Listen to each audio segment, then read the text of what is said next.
तुम सबसे बुद्धिमान और ताकतवर हो, खुद की शक्तियां पहचानो।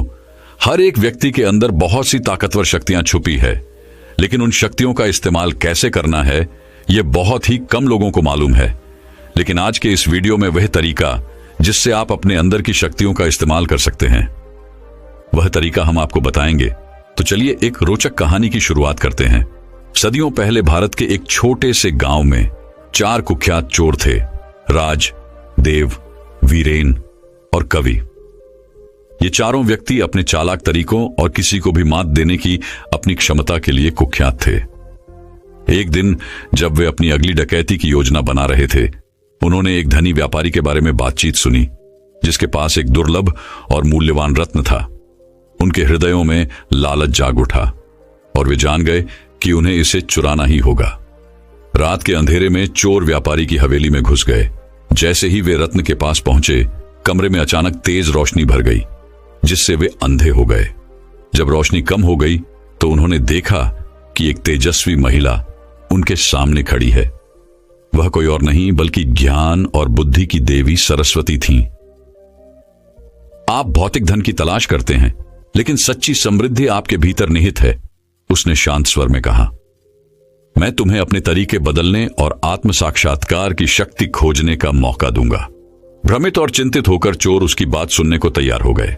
सरस्वती ने उन्हें एक चुनौती दी, सफलता के 4 प्रतीकों की खोज करने के लिए।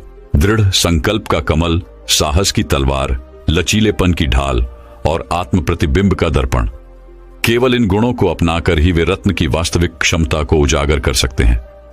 चोर अपनी खोज में निकल पड़े। प्रत्येक को उन परीक्षणों का सामना करना पड़ा जिन्होंने उनकी आंतरिक शक्ति का परीक्षण किया। राज को संदेह और अनिश्चितता से भरे दलदल में दृढ़ संकल्प के कमल का सामना करना पड़ा। खुद पर अटूट विश्वास के साथ वह विजयी हुए। उनका संकल्प पहले से कहीं अधिक मजबूत था।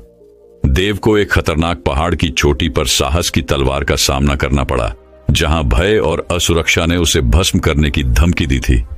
लेकिन बहादुरी से भरे दिल से उसने अपने संदेह पर विजय प्राप्त की और तलवार पर अपना दावा किया। वीरेन ने लचीलेपन की ढाल खोजने के लिए रेगिस्तान में कदम रखा, जहां प्रतिकूल परिस्थितियों की कठोर हवाओं ने उसकी आत्मा को तोड़ने की कोशिश की। दृढ़ता और दृढ़ इच्छा शक्ति के माध्यम से वह तूफान के खिलाफ मजबूती से खड़ा रहा। उसका लचीलापन अटल रहा। कवि ने आत्म प्रतिबिंब के दर्पण की तलाश के लिए एक रहस्यमय जंगल की गहराई में प्रवेश किया, जहां भ्रम और धोखे ने उनके निर्णय को धुंधला कर दिया। केवल अपने भीतर गहराई से देखने और अपनी खामियों का सामना करने से ही वह स्पष्टता और सच्ची आत्म जागरूकता पा सकता है। महीनों के परीक्षणों और कष्टों के बाद चारों चोर देवी के सामने फिर से एकजुट हुए। प्रत्येक के हाथ में सफलता का प्रतीक था। उनके परिवर्तन पर गर्व करते हुए सरस्वती उन्हें देखकर मुस्कुराई। उन्होंने कहा, आपने बहुत साहस और दृढ़ संकल्प, लचीलापन और आत्म जागरूकता दिखाई है। आपने जो रत्न चाहा है वह सिर्फ एक भौतिक संपत्ति नहीं है, बल्कि आपके नए पाए गए ज्ञान और आंतरिक धन का प्रतिबिंब है। जैसे ही चोरों ने रत्न के चारों ओर प्रतीक रखे, उसकी चमक पहले से कहीं अधिक तेज हो गई, जिससे कमरा दिव्य प्रकाश से भर गया। उस पल में उन्हें एहसास हुआ कि सच्ची सफलता भीतर से आत्मबोध और आत्म सुधार की शक्ति से आती है।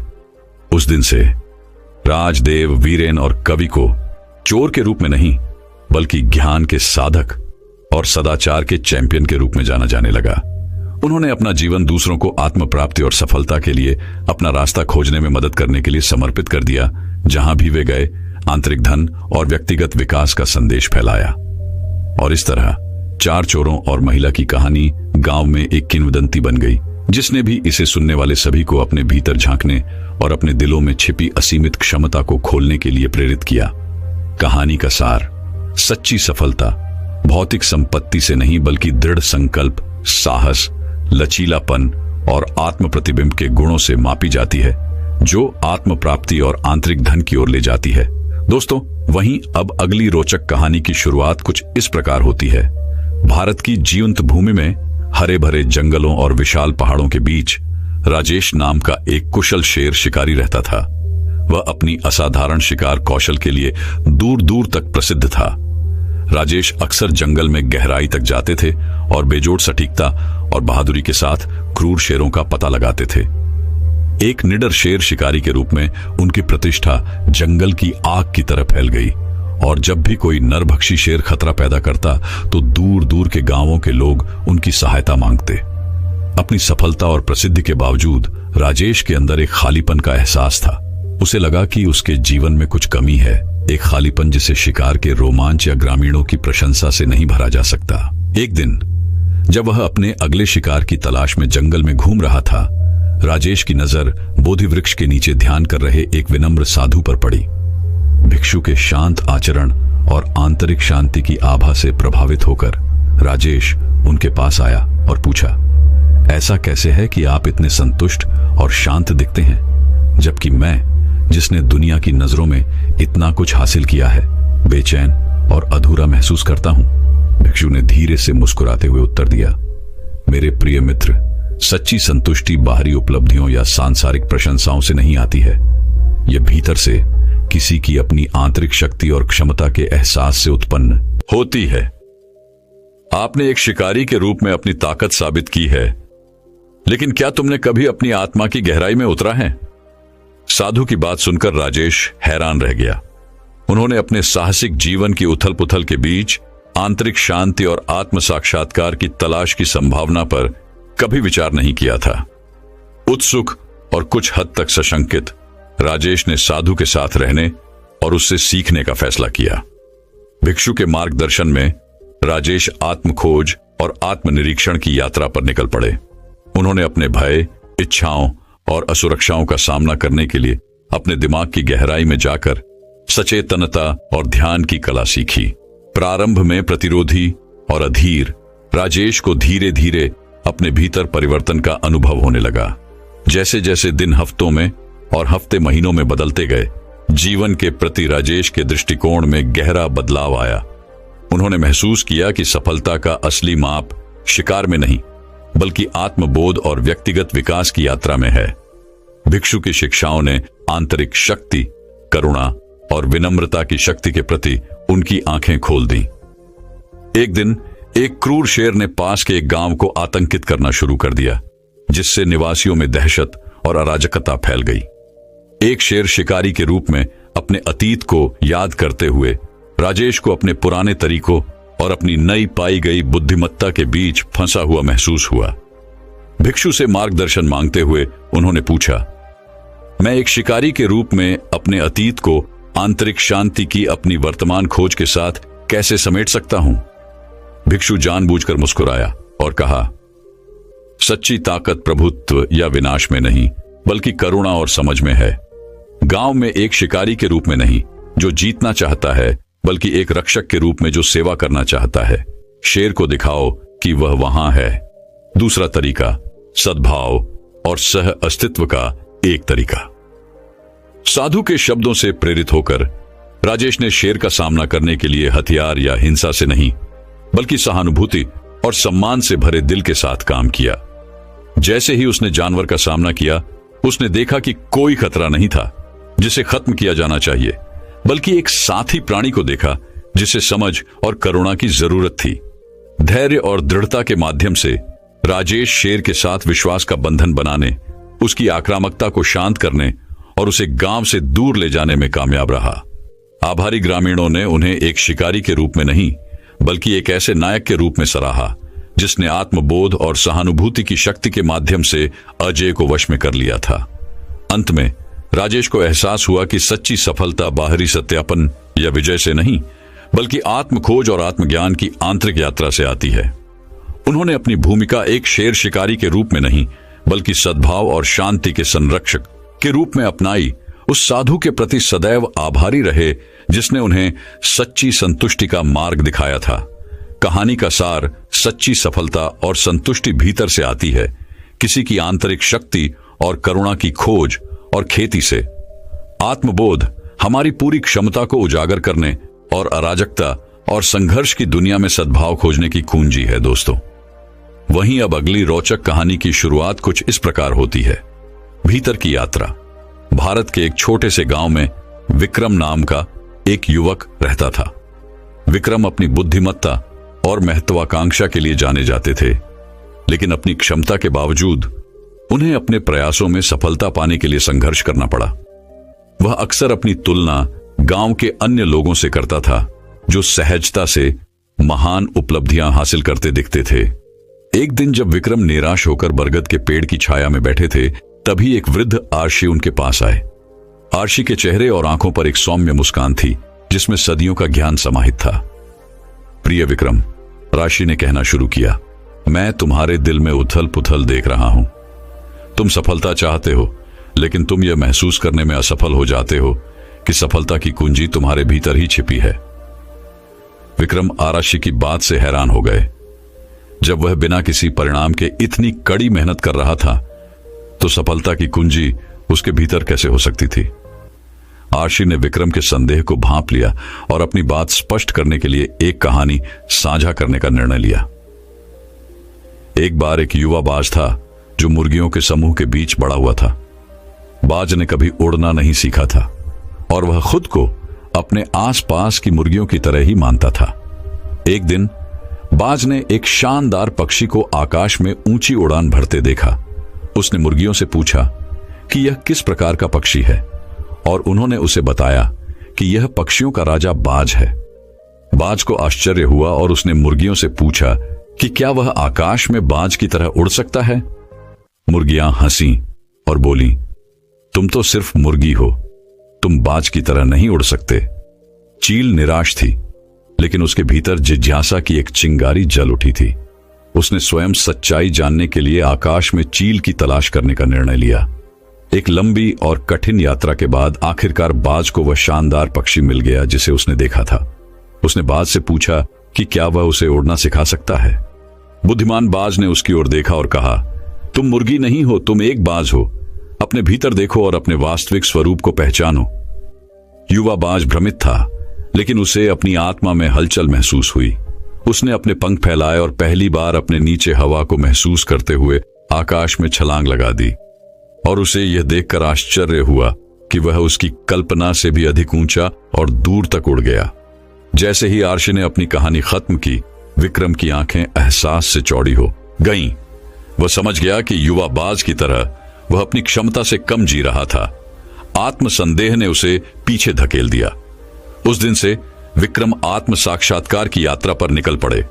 उन्होंने अपने भय और असुरक्षाओं का सामना करते हुए अपने भीतर गहराई से खोज की। उसने अपनी ताकत और कमजोरियों को स्वीकार किया, यह जानते हुए कि वे सभी उसका हिस्सा थे। हर गुजरते दिन के साथ विक्रम का आत्मविश्वास बढ़ता गया और उसे ऐसी सफलता नजर आने लगी जिसके बारे में उसने कभी सोचा भी नहीं था। उन्होंने महसूस किया कि सच्ची सफलता भीतर से आती है, स्वयं पर विश्वास करने और अपने अनूठे उपहारों को अपनाने से। साल बीतते गए और विक्रम गांव में प्रेरणा का स्रोत बन गया। लोगों को उनकी उपलब्धियों पर आश्चर्य हुआ और उन्होंने उनमें जो परिवर्तन देखा उस पर आश्चर्य हुआ।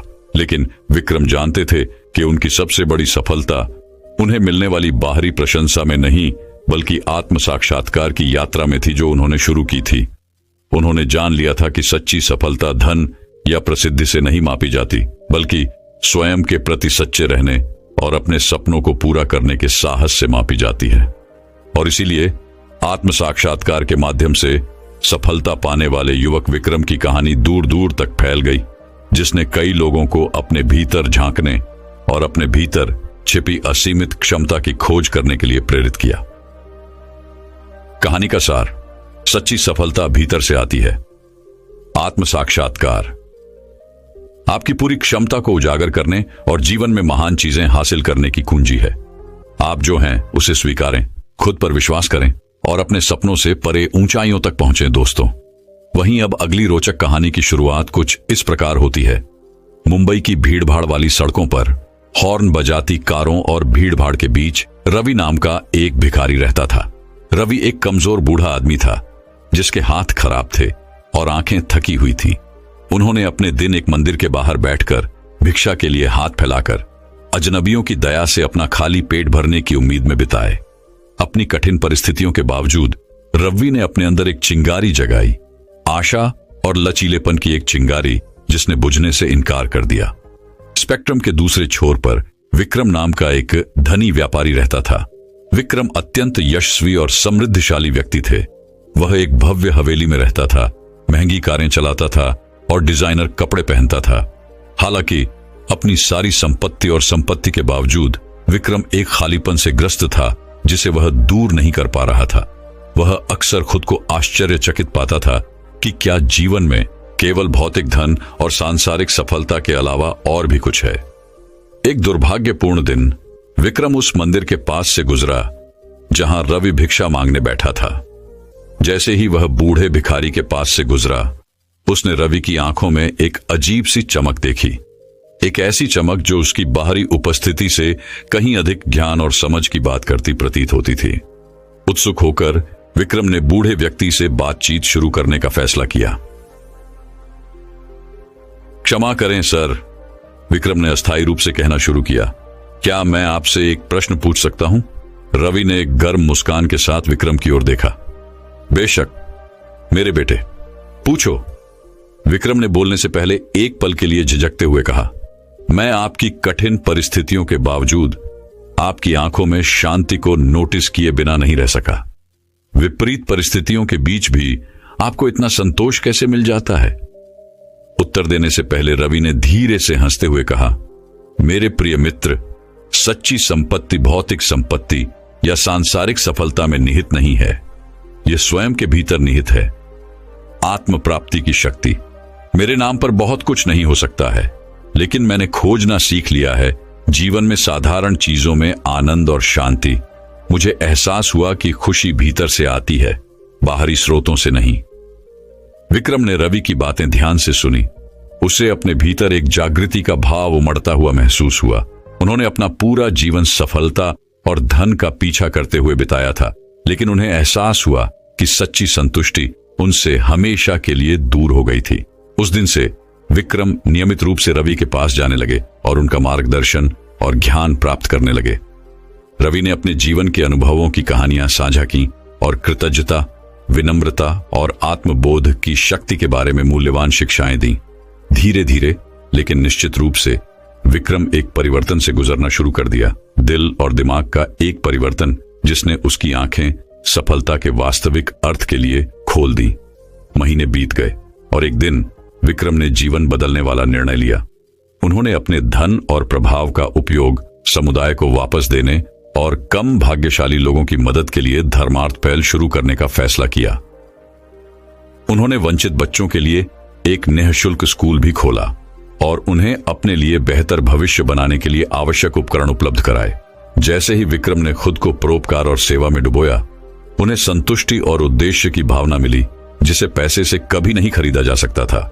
उन्होंने महसूस किया कि सच्ची सफलता किसी के बैंक खाते के आकार से नहीं मापी जाती, बल्कि दूसरों के जीवन पर उसके प्रभाव से मापी जाती है। साल बीतते गए और रवि का स्वास्थ्य गिरने लगा। अपनी मृत्युशैया पर अपने प्रियजनों से घिरे हुए रवि के अंतिम शब्द विक्रम के दिमाग में गूंज रहे थे। याद रखना मेरे बेटे, तुम्हारे पास सबसे बड़ी दौलत दिल की दौलत है। दया, करुणा और प्यार पैदा करो और तुम्हें सच्ची सफलता मिलेगी जिंदगी में। और इसलिए विक्रम उस रास्ते पर चलते रहे जो रवि ने उन्हें दिखाया था, आत्म प्राप्ति और दूसरों की सेवा का मार्ग। वह एक धनी व्यापारी के रूप में नहीं बल्कि एक दयालु नेता के रूप में जाने गए, जिन्होंने अपनी उदारता और दयालुता से कई लोगों के जीवन को प्रभावित किया। भिखारी और अमीर आदमी की कहानी दूर दूर तक फैल गई, जिसने अनगिनत लोगों को अपने भीतर झांकने और सफलता के लिए आत्म साक्षात्कार की सच्ची शक्ति की खोज करने के लिए प्रेरित किया। और कहानी की सीख उनके दिलों में हमेशा के लिए अंकित हो गई। एक अनुस्मारक की सच्ची संपत्ति इस बात से नहीं मापी जाती कि आपके पास क्या है, बल्कि इससे मापी जाती है कि आप कौन हैं और आप अपने आसपास की दुनिया को कैसे प्रभावित करना चुनते हैं। दोस्तों, वहीं अब अगली रोचक कहानी की शुरुआत कुछ इस प्रकार होती है।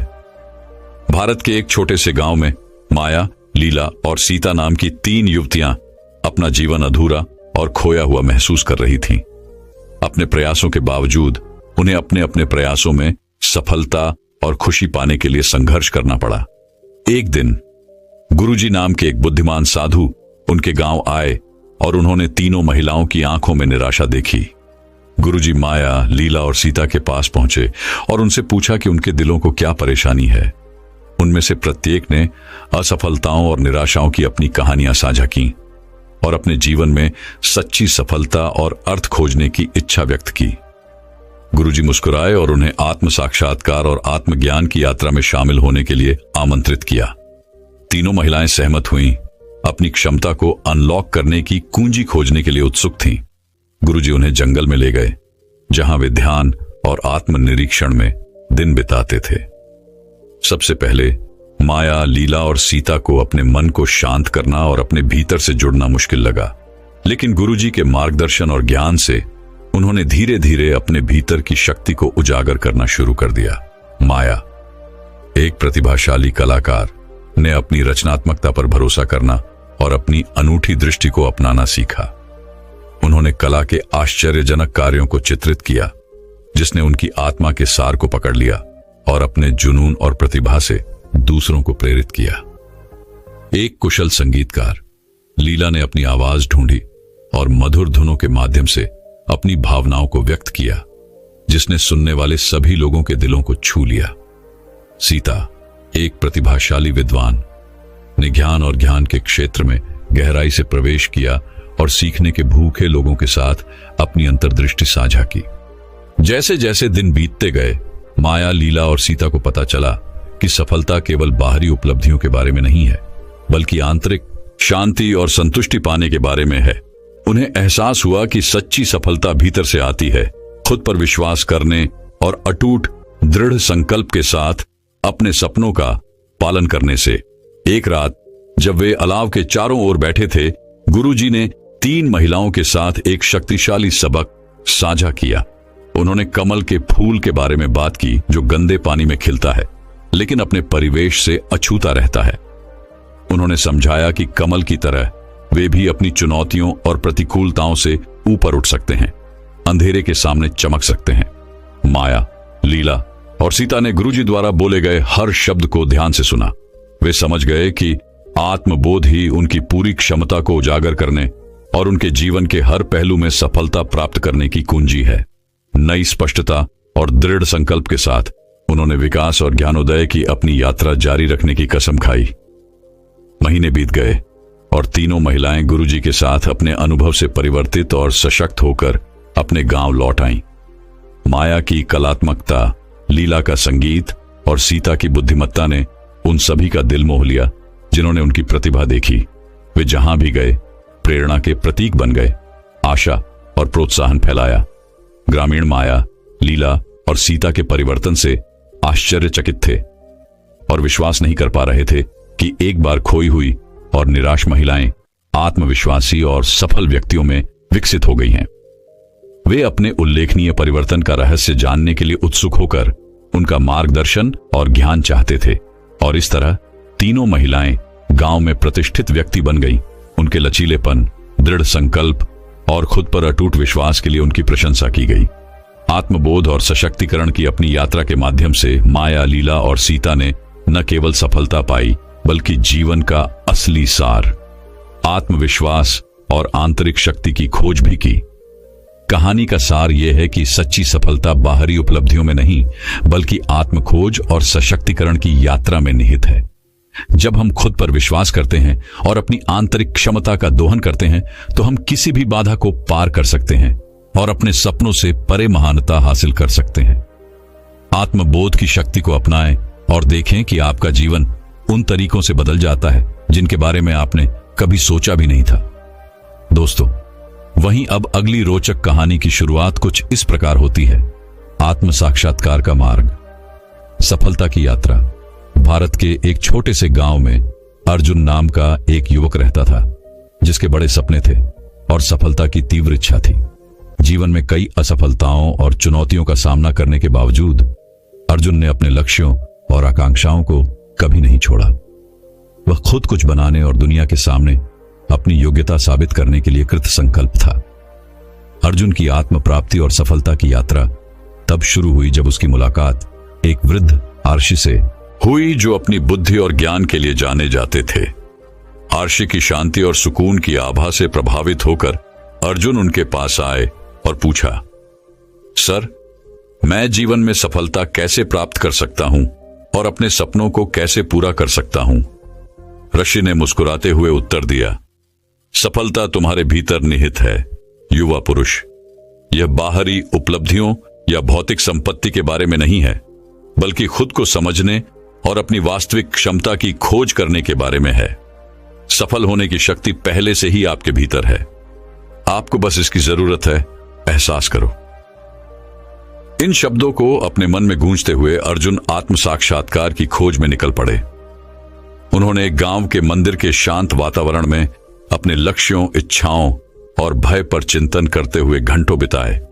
उन्होंने अपनी असुरक्षाओं और शंकाओं का सामना करते हुए अपने अंतरतम विचारों और भावनाओं की गहराई में खोज की। जैसे जैसे दिन हफ्तों में और हफ्ते महीनों में बदलते गए, अर्जुन को अपने भीतर एक गहरा बदलाव महसूस होने लगा। उन्होंने चीजों को स्पष्टता और बुद्धिमत्ता के साथ देखना शुरू कर दिया, यह महसूस करते हुए कि सच्ची सफलता केवल बाहरी उपलब्धियों से नहीं मापी जाती, बल्कि आंतरिक शांति, संतुष्टि और आत्म जागरूकता से मापी जाती है। इस नई अंतर्दृष्टि से लैस होकर अर्जुन नए जोश और दृढ़ संकल्प के साथ अपने सपनों को आगे बढ़ाने के लिए निकल पड़ा। उन्होंने अपनी क्षमताओं पर अटूट विश्वास के साथ अपने रास्ते में आने वाली हर बाधा को पार करते हुए अथक परिश्रम किया। धीरे धीरे लेकिन लगातार उसने अपने लक्ष्य की ओर प्रगति करना शुरू कर दिया और सफलता के शिखर के करीब पहुंच गया। एक दिन जब अर्जुन अपने लंबे समय से पोषित सपने को पूरा करने की कगार पर खड़ा था, उसकी एक बार फिर बूढ़े अर्षि से मुलाकात हुई।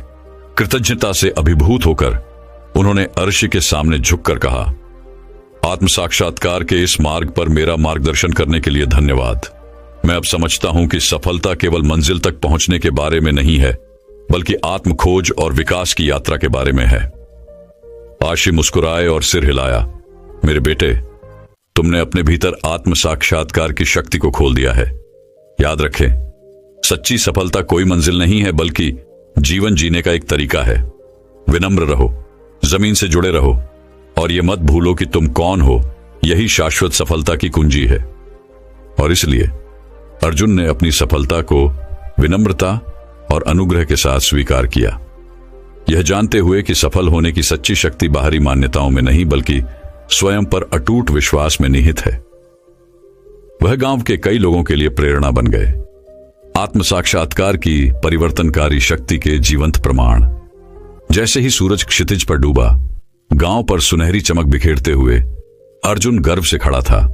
उसका दिल कृतज्ञता और संतुष्टि से भरा हुआ था, क्योंकि उन्होंने महसूस किया था कि सच्ची सफलता कोई अंतिम लक्ष्य नहीं, बल्कि आत्म खोज, विकास और ज्ञानोदय की निरंतर यात्रा है।